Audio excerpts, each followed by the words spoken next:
Hello, আসসালামু আলাইকুম। কি অবস্থা সবার? আশা করি তোমরা সবাই ভালো আছো। আজকে আরো কিছু প্রশ্ন সলভ করব। প্রশ্নগুলো হচ্ছে কোন টপিক থেকে? ভূগোল, পরিবেশ এবং দুর্যোগ ব্যবস্থাপনা সংক্রান্ত। এখান থেকেও প্রশ্ন আসলে মাঝে, মাঝে আসে, আসলেও একটা আসে। ঠিক আছে? বাট অনেক কিছুর বেসিক জানার জন্য আমাদের এই টপিকগুলো জানতে হয়। সো দেখি কি, কি প্রশ্ন আসছিল। যে কয়টা আসছে আমরা একটু দেখার চেষ্টা করি। জিআইএস। জিআইএস এর ফুল মিনিং আসলে কি? জিআইএস এর ফুল মিনিং হচ্ছে কি এটা? জিওগ্রাফিক ইনফরমেশন সিস্টেম না সার্ভিস? দেখি। হুম, সিস্টেম। জিওগ্রাফিক ইনফরমেশন সিস্টেমটা হচ্ছে মূলত জিআইএস এর ফুল মিনিং।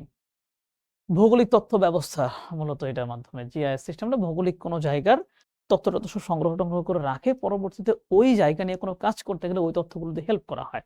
ওইটাই মূলত জিআইএস। জিওগ্রাফি শব্দটা কে প্রথম ব্যবহার করছে? সর্বপ্রথম ব্যবহার করছে এই যে এই ব্যক্তিটা। ইরাটস্থেনিস। তিনি সর্বপ্রথম জিওগ্রাফি শব্দটা ব্যবহার করেছিলেন। দেখো ২৭৬ থেকে ১৯৪ খ্রিস্টপূর্বাব্দ পর্যন্ত তিনি বাইচা ছিলেন ওই সময়ের মধ্যেই। মোবাইল সেট চুরি বা ছিনতাই রোধে কার্যকর পদ্ধতি কি? জিপিএস। মানে জিপিএস ট্র্যাকার থাকলে মোবাইলে ওটা যদি অন করা থাকে, এটা কোন দিকে কোথায় যাচ্ছে না যাচ্ছে ওগুলো ধরে তাকে আটকানো হবে। সো জিপিএস হচ্ছে মোবাইল চুরি বন্ধ করার জন্য উপায়। মকরক্রান্তি রেখা কোনটা? পৃথিবীর মানচিত্রে গুরুত্বপূর্ণ রেখা হচ্ছে এটা ০ ডিগ্রি, এটা ২৩.৫ বা ২৩.৩, এটা ২৩.৩ বা ৫ দশমিক না আসলে ২৩ ডিগ্রি ৩০ মিনিট এরকম। তো এই ৩টা গুরুত্বপূর্ণ রেখা। এটা তো হচ্ছে বিষুব রেখা বা নিরক্ষরেখা। এটা কর্কট, এটা মকর। নিচেরটা মকর। তো ২৩.৩ দক্ষিণ। এই যে এটা ২৩ দশমিক না আসলে ২৩ ডিগ্রি ৩০ মিনিট দক্ষিণ অক্ষাংশ। কেপলার 452 এইটা একটা গ্রহ। পৃথিবীর মতো একটি গ্রহ।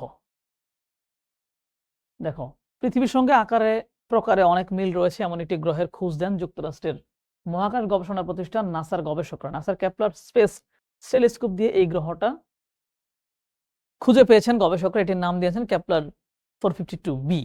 এই গ্রহটি পৃথিবী থেকে ১৪০০ আলোকবর্ষ দূরে অবস্থিত। ১৪০০ আলোকবর্ষ, বুঝতে পারছো কত দূরে?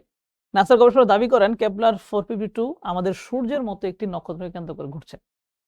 মানে আমাদের সৌরজগতের গ্রহ না, কিন্তু অন্য একটা নক্ষত্রকে কেন্দ্র করে অন্য একটা জগতের মধ্যে আছে। ওইটা আবার এখান থেকে খুঁজে পাইছে। তো এখানে যাওয়ার ব্যবস্থাগুলো থাকা হয়তো যেতে পারে। নিম্নের কোন দেশটির সাথে বাংলাদেশের আন্তর্জাতিক সীমানা রয়েছে? আন্তর্জাতিক সীমানা মানে সীমানা থাকলে ওইটাকে আন্তর্জাতিক সীমানা বলে। মিয়ানমারের সাথে আছে, বাকিগুলোর সাথে আমাদের নাই। বাংলাদেশের সাথে ২টি দেশের সীমানা রয়েছে, ভারত এবং Myanmar. Swatch of no ground এটা কি আসলে? এটা হচ্ছে আমাদের বঙ্গোপসাগরের সবচেয়ে গভীরতম খাত। সো এটাকে বলা হয় সাবমেরিন ক্যানিয়ন। সাবমেরিন মানে হচ্ছে তো সামুদ্রিক অঞ্চল, ক্যানিয়ন মানে হচ্ছে খাত। ওকে, বাংলাদেশের সীমান্তবর্তী ভারতের রাজ্য কয়টা? টোটাল ৫টা রাজ্য ভারতের। একাধিকবার দেখাইছি, সরি এখানে বললাম না। আচ্ছা তাও একটু বলে দেই।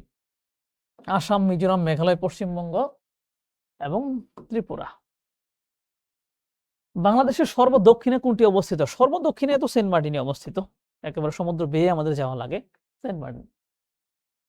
আলোকবর্ষ বলতে মানে আলোকবর্ষ ব্যবহার করে কি পরিমাপ করা হয়? দূরত্ব পরিমাপ করা হয়।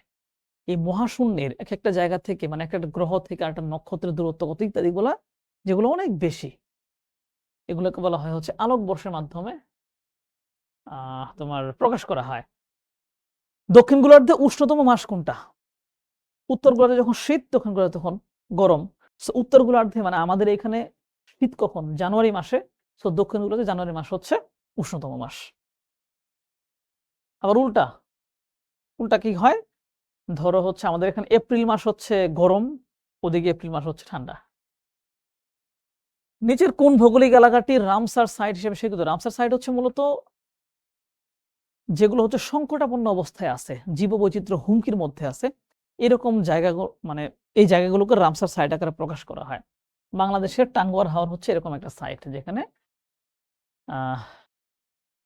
মানে এখানে কি বলে জীববৈচিত্র্য একটু সংকটের মধ্যে আছে। বাংলাদেশের নিম্নলিখিত জেলাসমূহের মধ্যে কোন জেলায় নিচু ভূমির পরিমাণ বেশি? এই 4টা জেলার ভিতরে নিচু ভূমি কোথায় বেশি? কিশোরগঞ্জে সবচেয়ে বেশি নিচু ভূমি আছে।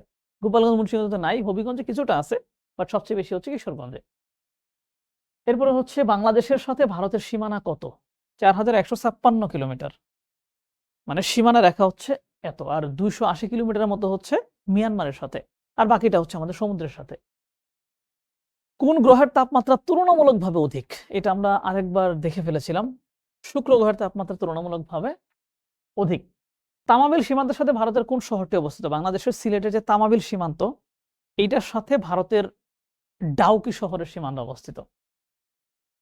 তোমরা যদি কখনো ঘুরতে যাও, কি যেন বলে এটাকে, জাফলং ঘুরতে যাও, তাহলে ওই তামাবিলের পাশ দিয়ে যাওয়া লাগে, সো তোমরা দেখতে পারবা।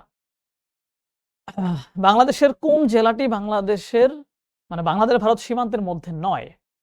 বলছে এইখানের কোন জেলাটা বাংলাদেশ ভারত সীমান্তের মধ্যে নাই? পঞ্চগড় অফকোর্স আছে, সাতক্ষীরাও আছে, হবিগঞ্জ আছে, বাট কক্সবাজার নাই। কক্সবাজার আসলে কোনো দেশের সাথে সীমান্ত নাই কক্সবাজারের। না, একটু আছে মিয়ানমারের সাথে, যে নাফ নদীর প্রান্ত দিয়ে নদীর ক্যাটাগরিতে ওইখানে একটু আছে। ভূপৃষ্ঠের সৌরদীপ্ত এবং অন্ধকারাচ্ছন্ন অংশের সংযোগ স্থলকে কি বলে? মানে ভূপৃষ্ঠের যেখানে সূর্যের আলো এইটুকুর মধ্যে আছে, এটুকুর মধ্যে নাই, এই অংশটাকে বলা হয় ছায়াবৃত্ত। ছায়াবৃত্ত বলে। বাংলাদেশের সীমান্তবর্তী কোন জেলার সাথে ভারতের কোনো সংযোগ নাই? বাংলাদেশের সীমান্তবর্তী বান্দরবান জেলার সাথে ভারতের কোনো সংযোগ নাই, একদমই নাই। বান্দরবান এবং কক্সবাজার জেলার সাথে ভারতের সংযোগ নাই। মানে এখানে আরেকটু ব্যাখ্যা দিয়ে দিচ্ছি, ওই যে একটু আগে বললাম কক্সবাজারের সাথে কার সীমানা? মিয়ানমারের। বান্দরবানের সাথেও মিয়ানমারের। রাঙামাটির সাথে দুইটা দেশেরই আছে, ভারতেরও আছে, মিয়ানমারেরও আছে। গ্রিনিচ মান সময়ের সঙ্গে বাংলাদেশের সময়ের পার্থক্য হচ্ছে 6 ঘন্টা। এটা আমরা অনেকে জানি। যেহেতু 1 ডিগ্রির জন্য হচ্ছে 4 মিনিট হয়, তো গ্রিনিচ কোথায়? লন্ডনে। লন্ডনের সাথে বাংলাদেশের দ্রাঘিমা পার্থক্য 90 ডিগ্রি। সো 90 ডিগ্রি সমান 4 দিয়ে গুণ করে দাও, দেখবা 6 ঘন্টা বের হয়ে গেছে। ভারতের সাথে বাংলাদেশের সীমান্ত জেলা কয়টা? 30টা, তাই না? 30টা জেলা আছে ভারতের সাথে, মিয়ানমারের সাথে আছে আরো 3টা, দুইটা মিলে হলো 32টা। কেমনে? ওই যে একটা জেলা দুই পাশেই আছে, এই জন্য। বাংলাদেশের সবচেয়ে দক্ষিণের জেলা কোনটা? স্বাভাবিক, কক্সবাজার। বাংলাদেশের সবচেয়ে উত্তরের জেলা কোনটা? একেবারে উত্তরে আছে কে? আমাদের পঞ্চগড় আছে। দহগ্রাম ছিটমহল কোন জেলায় অবস্থিত? ছিটমহল কোথায়? ছিটমহল হচ্ছে বাংলাদেশের কিছু অংশ ভারতের ভেতরে ছিল, কিছু মানুষ, আর ভারতের কিছু অংশ বাংলাদেশের মধ্যে ছিল, এগুলো ছিটমহল বলা হয়। এগুলো এখন নিষ্পত্তি হয়ে গেছে। তো দহগ্রাম নামে একটা বড় ছিটমহল ছিল, এটা ছিল লালমনিরহাট জেলার ভেতরে। দহগ্রাম, অঙ্গরপোতা, হ্যাঁ, এরকম নাম। নিম্নলিখিত কোনটির উপর বাংলাদেশ অবস্থিত? মানে বাংলাদেশের উপর দিয়ে কোন গুরুত্বপূর্ণ রেখাটা গেছে? আমরা জানি কর্কট ক্রান্তি, এটার অপর নাম কি? Tropic of cancer.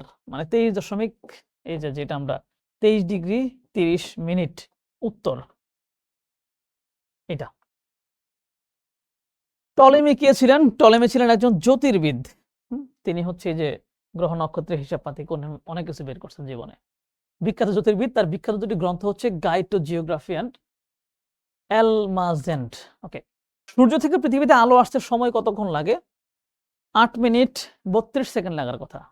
এরকমই লাগে। জোয়ার ভাটার তেজ কটাল? মানে জোয়ার ভাটায় যখন অনেক বড় লেভেলের জোয়ার হয়, ওটাকে বলা হয় ভরা কটাল বা তেজ কটাল। এটা কখন হয়? যখন সূর্য, পৃথিবী এবং চাঁদ একই রেখায় অবস্থান করে। মনে করে এটা পৃথিবী, এটা চাঁদ, এটা সূর্য, একই রেখায় আছে, তখন অনেক বড় জোয়ার হবে। এই ঘটনা কখন ঘটে? হয় ঘটবে হচ্ছে অমাবস্যাতে অথবা পূর্ণিমাতে।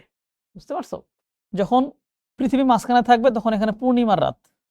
যদি পৃথিবী এক প্রান্তে চলে যায়, সূর্য এখানে, চাঁদ এখানে, পৃথিবী, তখন হতে পৃথিবীতে অমাবস্যা। এই দুইটা সময়ে কি হবে? অনেক বড় জোয়ার হবে, তখন এটা তেজ কোটাল বলে। তো এখানে যেহেতু পূর্ণিমা নাই, আছে শুধু অমাবস্যা, তাই উত্তর হচ্ছে অমাবস্যা। আর যদি এরকম অবস্থায় থাকে যে এটা হচ্ছে পৃথিবী, সরি, সূর্য, এটা পৃথিবী,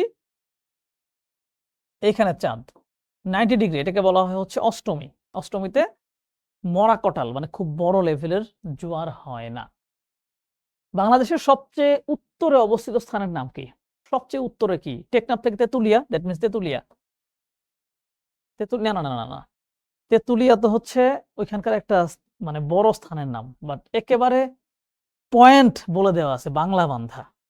মানে বাংলা বান্ধাটা হচ্ছে একেবারে শেষ সীমানা। সো বাংলা বান্ধার উত্তরে আর কিছু নাই, বাংলা বান্ধা। এবং এটা হচ্ছে মূলত এই যে তেতুলিয়া একটা উপজেলা। উপকূলে কোনো একটি স্থানে পরপর দুটি জোয়ারের মধ্যে ব্যবধান কত? 2টা জোয়ারের মধ্যে ব্যবধান হচ্ছে 12 ঘন্টা। আর একটা জোয়ার এবং একটা ভাটার মধ্যে ব্যবধান হচ্ছে 6 ঘন্টা।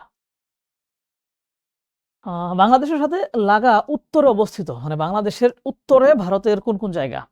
পশ্চিমবঙ্গের কিছু পার্ট আছে, মেঘালয় আছে, আসাম আছে। সো উত্তর হচ্ছে এটা। ম্যাপগুলো একটু দেখবা, ম্যাপ কিনতে বলছিলাম। সো ম্যাপ একটু ভালো করে খেয়াল করবা, এগুলা ইজিলি পেয়ে যাবা। ওকে, থ্যাংক ইউ সো মাচ। পরবর্তী ক্লাসে, মানে পরবর্তী আরো কিছু প্রশ্ন সলভ নিয়ে আবার দেখা হচ্ছে।